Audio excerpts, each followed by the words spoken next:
અમરેલીનો પાયલગોટીનો મુદ્દો જે ખૂબ ગાજ્યો હતો તે હમણાં શાંત પડ્યો છે, પરંતુ એકાએક એડવોકેટ આનંદ યાજ્ઞિક પોતે પહોંચે છે અમરેલી પોલીસ કમિશનરની કચેરીને, ત્યારબાદ મામલો ગરમાય છે।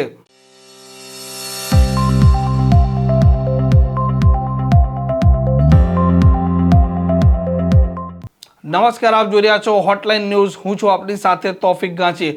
અમરેલીમાં જે પ્રકારે સૌથી પહેલા એક નકલી પત્રકાંડ આવે છે અને ત્યારબાદ પોલીસ આ મામલે આરોપીઓની ધરપકડ કરે છે, પરંતુ એક મહિલા આરોપી જેનું નામ હતું પાયલ ગોટી, તેની પોલીસ રાત્રિના સમયે ધરપકડ કરે છે અને આરોપીઓના સાથે આ પાયલ ગોટી છે તેને પણ પોલીસ રિકન્સ્ટ્રક્શનના નામે વરઘોડો નીકાળે છે। આવા આરોપ લાગ્યા અને ત્યારબાદ મામલો ખૂબ ગરમાયો પણ કરી અને એડવોકેટ આનંદ યાજ્ઞિકની એન્ટ્રી આ કેસમાં થઈ ચૂકી છે અને ગઈકાલે એકાએક આનંદ યાજ્ઞિક પહોંચ્યા હતા અમરેલીના પોલીસ જે અમલદાર છે તેમની ઓફિસે।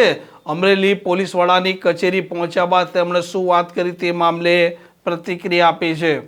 આપ જાણો છો કે ડિસેમ્બર 2024થી કિશોર કાનપરિયાનો અમરેલીના ધારાસભ્ય કૌશિક વેકરિયાની વિરુદ્ધ લખાયેલો પત્ર સાચો છે કે ખોટો છે તેને અંગેની એક બહુ મોટી સમસ્યા ચાલી રહી છે। એના જ ભાગરૂપે 28 ડિસેમ્બરે પાયલ ગોટી, મનીષભાઈ, અશોકભાઈ અને જીતુભાઈની સામે FIR થઈ, એમની ધરપકડ થઈ। ધરપકડ દરમિયાન એમની સાથે અમાનવીય વર્તન થયું, કસ્ટડીમાં એટ્રોસિટી થઈ, એમને પરેડ કરીને ચલાયા અને ત્યાર પછી DGPને ફરિયાદ થઈ। DGPની ફરિયાદ પછી નિલીપ રાયની ઇન્ક્વાયરી થઈ। નિલીપ રાયની ઇન્ક્વાયરી પછી ઘણી બધી ટ્રાન્સફરો થઈ। હાઈકોર્ટની અંદર પિટિશન કરીને પાયલ ગોટી, મનીષ વાગસિયા અને અન્ય મિત્રોએ નિલીપ રાયનો રિપોર્ટ, SP અને અન્ય પોલીસ ઓફિસરોની સામે FIR અને સુપ્રીમ કોર્ટના DK બાસુના આદેશના ભંગ માટે એ લોકોની સામે કન્ટેમ્પ્ટ ઓફ કોર્ટ કરી એમની ધરપકડ કરવા માટેની રાહત માગી છે। 6 મે એનું નિર્ણાયક હિયરિંગ છે। આજે આપ સૌએ મને પૂછ્યું કે ભાઈ કેમ આવ્યા છો આનંદભાઈ, ત્યારે આપને ખાસ કહેવાનું કે આ છેલ્લા 3-4 મહિનામાં ખાસ કરીને મનીષભાઈ, અશોકભાઈ અને જીતુભાઈ છૂટ્યા ત્યારબાદ RTIની એપ્લિકેશન કરીને જિલ્લા પંચાયતમાંથી, તાલુકા પંચાયતમાંથી, ચૂંટણી અધિકારી અને અન્ય જગ્યાઓથી કિશોર કાનપરિયાની અનેક સહીઓ મનીષભાઈ અને અન્ય મિત્રોએ ભેગી કરી RTIના માધ્યમથી। અને આજે અમે, કારણ કે 28મી ડિસેમ્બરે કરેલી FIRમાં તપાસ હજુ પૂરી નથી થઈ અને વધુ તપાસ એ સ્ટેટ CIDને સોંપવામાં આવે, કારણ કે અમરેલી પોલીસ તો પહેલેથી જ આ લોકોને ગુનેગાર માંગી ચૂકી છે, એટલે પૂર્વગ્રહથી પીડાતી પોલીસ એ નિષ્પક્ષ તપાસ ન કરી શકે એવી અમારી માગણી છે। આજ સુધી એ તપાસ પૂરી નથી કરી, એ હાઈકોર્ટની પિટિશનને કારણે કે એમની આપણે નિષ્પક્ષતાના અભાવને કારણે એ નથી ખબર। અમે આજે SP સાહેબને, DYSPને એડ્રેસ કરતો અને સાથે સાથે ચુડાસમા સાહેબને સંબોધતા એક સામૂહિક અને ભેગો પત્ર રજૂ કર્યો। એ પત્રના ભાગરૂપે બિડાણ રજૂ કર્યા અને કિશોર કાનપરિયાની લગભગ 22 કરતાં વધારે સહીઓ રજૂ કરી છે અને એમાં ખબર પડી કે છેલ્લા ઘણા વર્ષોથી કિશોર કાનપરિયા 3-4 પ્રકારની સહીઓ કરે છે। અંગ્રેજીમાં કરે છે, ગુજરાતીમાં 2-3 પ્રકારની કરે છે અને આ મનીષ વાગસિયાના ઓફિસની અંદર પાયલ ગોટીએ જે પત્ર ટાઈપ કર્યો એની ઉપર જે સહી છે એ સહીને અક્ષરશઃ મળતી સહીઓ પણ અમે ભેગી કરી અને એ સહીઓ આપને બતાવીએ છીએ। મારા હાથમાં છે પાયલ ગોટીનો મનીષ વાગસિયાની ઓફિસમાં ટાઈપ કરેલો અને તેની નીચે કિશોર પાનસરિયાની સહી, અને બીજી બાજુ ચૂંટણીમાં ઊભા રહેતી વખતે અને સાથે સાથે તાલુકા પંચાયતના બિલો મંજૂર કરતી વખતેના આ કિશોર પાનકરિયાની સહી। આ બંને સહીઓ તમે જોશો તો આવી અનેક સહીઓ જે છે કે જે અમે આજે રજૂ કરી છે અને આ સિવાય પણ રજૂ કરી છે। હવે અમે ફોરેન્સિક સાયન્સ નો પ્રાઇવેટ રિપોર્ટ રજૂ કરવાના છે કે જેની અંદર ગુજરાતના ફોરેન્સિક સાયન્સ લેબોરેટરી અને અન્ય રાજ્યોની ફોરેન્સિક સાયન્સ લેબોરેટરીમાં કામ કરતા નિવૃત્ત થયેલા અધિકારીઓ એ પોતે પ્રાઇવેટ કેપેસિટીમાં જ્યારે ફોરેન્સિક એનાલિસિસ કરે છે એને માટે પણ અમને મોકલી આપ્યું અને રિપોર્ટ આવી રહ્યો છે. એ રિપોર્ટ આવશે એટલે હું ફરીથી આવીશ.